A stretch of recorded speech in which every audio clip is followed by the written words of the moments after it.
ले ले बचुमा उ छोरा चिपके छोरा चिपके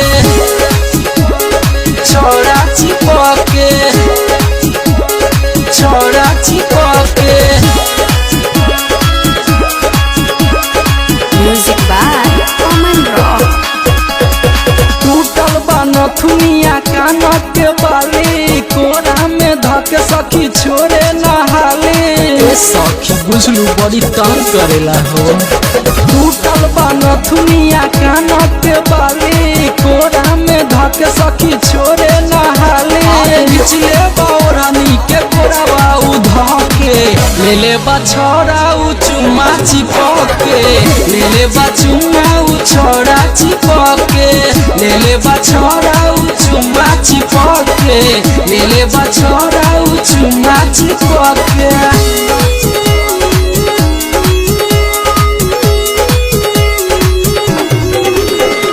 छोरा चिपके छोरा चिपके ले ले बचुमा उ छोरा चिपके।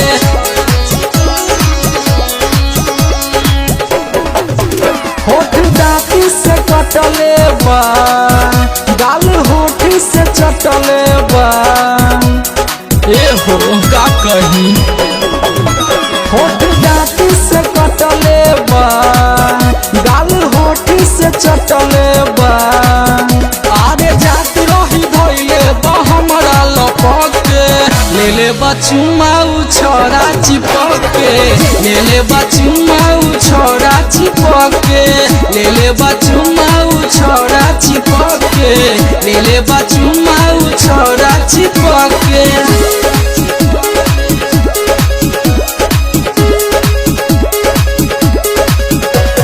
छोरा चिपके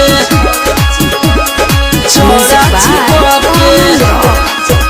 हाथ चूड़ी हो फूटल बा नथिया बाली हो टूटल बा कुल तरफ से नुकसान भइल बा। हाथ चूड़ी हो फूटल बा नथिया बाली हो टूटल बा।